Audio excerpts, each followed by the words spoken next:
Hi everyone, my name's Lauren. Welcome to today's movement series for strong hips. My pronouns are she, her, and a big thanks to Proud to Play for putting this all together. Before we start, let's take a moment to acknowledge the traditional custodians of the land that you are on and that I are on.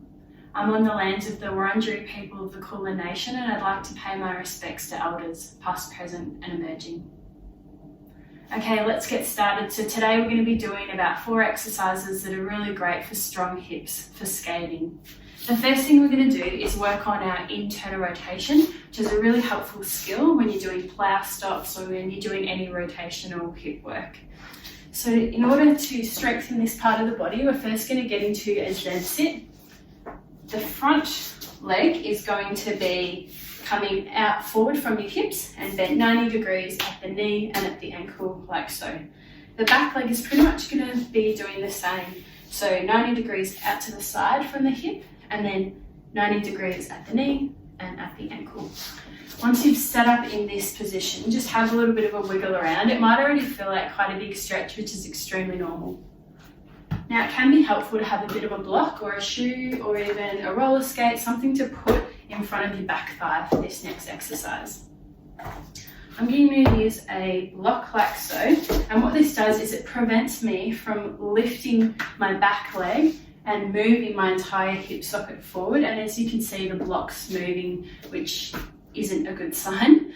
We're trying to internally rotate the back leg, and in order to do this we have to move the femur independently of the pelvis. So in order to give this move a bit of a go, you want to face your body forwards to your front leg and hold on to your ankle, put a fist onto the ground. You might need something to raise up your arm so it can be touching the ground. And then from here, we're going to tense all of our body, our trunk, our legs, push our knee into the ground, and from here try to lift that back ankle off the ground. And if you can see, it's really not a big movement that I'm experiencing. If it was a really big movement, you'd know that I probably wasn't generating that from my femur, I'd be getting it from my pelvis. So if you don't get any movement, that's how I started doing this. It's extremely normal. We're just after the tension and strengthening those muscles at end range so that when you do internally rotate, it's going to be a lot easier. Okay, so find your starting position, get your block if needed, hold down strong into the ground, generate a bit of tension in the trunk, and we're going to aim for a 5-second lift. Ready, and off we go. 5, 4, 3, 2, and 1. Well done, have a rest. It's surprisingly hard work, and let's see if we can do 5 of those today. Okay, bit of a breath in, and lift. 5, 4, 3, 2, 1. Good job. Have a bit of a lift, starting to warm up. Sniff, tension, lift. 5, 4, 3, 2, 1. Well done. That's number 3, 2 to go. Just double check everything's kind of in alignment. If you're not getting any movement, that's really normal. You should just feel a little bit of tension in that hip area. 2 to go. Sniff, tension, and lift. 5, 4, 3, 2, 1. Good job. Last one. Tension, legs, tension, trunk. Sniff and lift. 5, 4, 3, 2, and 1. Great work. Now in order to do it with the opposite leg, all you need to do is lift up your knees and hopefully wiggle around into the exact same shape on the other side. Might need to make a few adjustments. I'll make sure I'm really sharp. Okay, so hopefully you can see me. Let's see if you have a different left to right. So from here, out to the side, 90 degrees, 90 degrees. We've got our block if we need it. Okay, bit of tension in the trunk. Sniff and lift. 5, 4, 3, 2, 1, and then relax. Okay, and again, sniff and lift. 5, 4, 3, 2, 1. Nice work. I'm not really getting much of a lift, so if that's you, it's totally okay. We've got 3 more rounds. Sniff and lift. 5, 4, 3, 2, and 1. Well done. 1, 2, 3, 2 to go. Sniff and lift. 5, 4, 3, 2, 1. Good job. I think 1 more. Here we go. Tension and lift. 5, 4, 3, 2, and 1. Whew. Well done. So that is internal rotation. If I lean all the way forward, I get a little bit more lift. But the benefit of sitting upright is that you sort of block your body so that you're really operating in your end range. And the premise behind that is if we can make our range of motion bigger, then it's not going to be as risky when we reach our end of range, and we're going to have more power and capacity when we reach that as well. The next thing we're going to do is external rotation in the same sort of blocked system. In order to do that, you're going to be lying pretty much on your side, like so. We still have our kind of Z leg at the front, 90 degrees at the hip, knee and ankle. From here, we're going to hop our elbow down as if you're sort of in a bit of a side plank position. From this position, what we're going to do is push our knee into the ground and lift our ankle up into an internal rotation position. If this is a bit tricky and you're really not feeling it, you can lie down, and that will make this a lot easier. You can see I've got a lot more range. Once again, we aren't trying to get a lot of range, we're just trying to generate a bit of movement. So if you can, try it on your sort of elbow for today. Okay, so we're going to be pushing down into the ground. The top leg's also going to be pushing down. The elbow and shoulder is going to be aligned, and again we're going to hold for 5. So tension and lift. 5, 4, 3, 2, 1. Well done, and back down. A little bit more moving in this side. And tension and lift. 5, 4, 3, 2, 1. Well done. If you want, you can always block this and start a little bit higher. Sniff and lift. 5, 4, 3, 2, 1. Well done. That's 3, 2 to go. Sniff and lift. Knee down. 5, 4, 3, 2, 1. Good job. 1 more time. Sniff, tension and lift. 5, 4, 3, 2, and 1. Nice work. Let's change sides. Bottom, back leg straight, front leg in a bent position. The block that I used there was just because I was getting quite a lot of range. It's good to try to just get the end range.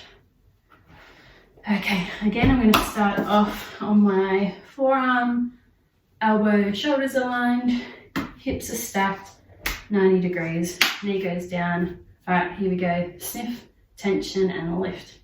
4, 3, 2, 1. Good. Round 2. Sniff, lift. 4, 3, 2, 1. Round 3 and lift. 5, 4, 3, 2, 1. Well done. Round 4. 5, 4, 3, 2, 1. And last, only round 5. Ready and lift. 5, 4, 3, 2, and 1. Well done. So it's actually quite challenging work. It doesn't look like much, but generating time under tension can really create a lot of great strength and also a lot of fatigue. So the next thing we're going to be doing is an abduction movement, great for striding or skating, generating acceleration. In order to do this, we're going to hop into a 4-point position, which will be like so. Shoulders and wrists aligned, hips and knees aligned like so. And then with one of your legs, we're going to put it out to the side in a straight position like so. And from here, what we're trying to do is lift up this straight leg. It can feel kind of impossible. A good place to start can actually be up against a wall for this one.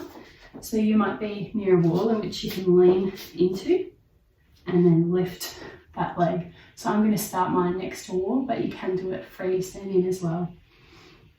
Okay, so from this position, we're going to push the ankle into the ground, ensure we have a straight knee, and then again lift for 5 seconds. So ready, tension, and lift. 5, 4, 3, 2, and 1. Back down. Good. 4 to go. Sniff and lift. 5, 4, 3, 2, and 1. Well done. Sniff and lift. 5, 4, 3, 2, 1. Good job. That's 3. 2 to go. Sniff and lift. 5, 4, 3, 2, 1. Excellent. One more, I think. Sniff, tension, and lift. 5, 4, 3, 2, 1. Well done. Whew, it's quite tricky. Let's move it over to the other side. Again, all fours shape. One leg out to the side. That's it. And stand in a shape that's a bit easier to see. There we go. Now, if you can't lift your leg up at all, don't worry, that's really normal.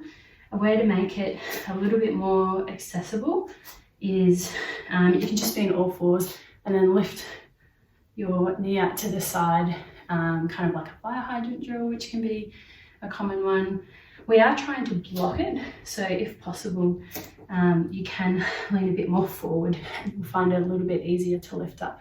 The more you're leaning back, the harder it will be. Okay, so your other leg is out to the side. Hopefully we're generating a bit of tension. You might have a wall to lean into, and we're going to lift. 5, 4, 3, 2, 1. Well done. This side is harder for me. Okay, number 4, and lift. 5, 4, 3, 2, 1. Good. Keep that knee straight. Rep 3, and lift. 5, 4, 3, 2, 1. Well done. Rep 2. Tension, straight knee, lift. 5, 4, 3, 2, 1. Good job. 1 to go. You're doing great. Sniff and lift. 5, 4, 3, 2, 1. Whew. Have a bit of a rest. Well done. Now you might have not had a lift, you might have just felt tension, you might have just done 3 reps. Whatever you've done, it's a really great way to strengthen your abductors out to the side. Okay, so what we're going to do next is a prone hip extension. This is a really great one for strengthening your gluteal muscles. If you have a tennis ball, great, we can use this. If not, don't stress about it. So you're going to be lying face down, like so, and from here, one of your legs is going to bend in about 90 degrees. A great way to keep you honest is to put a tennis ball in between your knee and your thigh, but you don't really need to. And from here, we're going to generate a bit of tension holding that tennis ball, or imagine that you have one. And you can rest your head down or up. I like to rest it down so I can really try extra hard. And then from here, you're going to be lifting the knee off the ground and imagining you're kicking your heel into the ceiling. Again, holding for 5, keeping the knee bend, and then resting. If you're ready and set up, let's give it a go. Okay, ready and lift. 5, 4, 3, 2, 1, and relax. Keep the knee bend. Ready and lift. 5, 4, 3, 2, 1. Well done. Ready and lift. 5, 4, 3, 2, 1. Good job. Number 3, 2 to go. Ready, lift. 5, 4, 3, 2, 1. Number 4, here we go. Keep the knee bent, nice and tight, and lift. 4, 3, 2, 1. Last one. Here we go. 5, 4, 3, 2, 1. Great job. Pretty simple, but I definitely feel it in my hamstrings and my glutes, so let's change the side. Okay, here we go, other side. Take a moment, bend the knee, heel up to the ceiling and lift. 5, 4, 3, 2, 1. Good job. Number 2, and lift. 5, 4, 3, 2, 1. Good job. Number 3, lift. 4, 3, 2, 1. Well done. Number 4. You got this. 5, 4, 3, 2, 1. And one more. 5, 4, 3, 2, 1. Awesome. Great work. So that is our quick movement for strong hips. This is a great thing to do maybe when you wake up, maybe before you skate, or maybe you've just given it a go today and one of the exercises is yes for you, one's a no. Whatever feels good for your body. I hope you got something out of today. If you have any questions, please let me know, and I hope you can check out some of our other videos from this series. Thank you. Bye.